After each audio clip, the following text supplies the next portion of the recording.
What about if people have been in dentures for many, many, many years, or they've been told by another dentist they don't have enough bone? You say you work with those people. You know, and we've seen that every single week, Randy. There's so many patients that come in that say, you know what, I don't have enough bone, or I'm too old. They've always got something that they've self-diagnosed.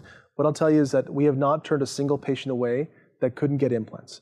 We have not had a single patient that just couldn't receive implants. But, well, if they've been denture wearers for 30, 40, or 50 years, we're still able to provide implant therapy for those patients. And that's amazing. So when someone says, I don't have enough bone, well... Does that happen? Is that rare, or you hear that like we frequently? Hear that all the time. People say that all the time. That another dentist in Vancouver told them you don't have enough bone for dental implants. Well, another dentist anywhere. They get a lot of these misconceptions saying, well, you don't have enough bone. Well, that's maybe true, but we're able to graft things. We're able to provide so much with grafting and graft bone in width and in height, and give you back what you're missing. And a lot of times we don't even need to do that. We're able to do treatments like teeth in one day, where we can give you a full set of fixed teeth in one day without having to graft just to get the implants in. So there's so many more modalities that we're able to do just through technology and using the advancements that we have in the office. So is it their training then? And I'm sorry to get stuck on this, but is it the training of another dentist that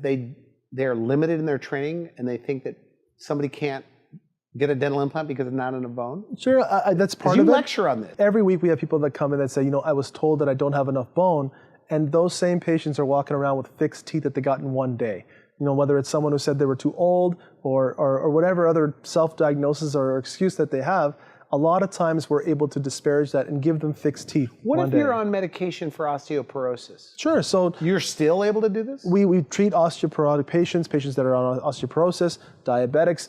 Once again, there hasn't been a patient that's come in that we haven't been able to treat yet in some way. You know, there's so many different treatment modalities, there's so many different ways to go about it, that there's so many options.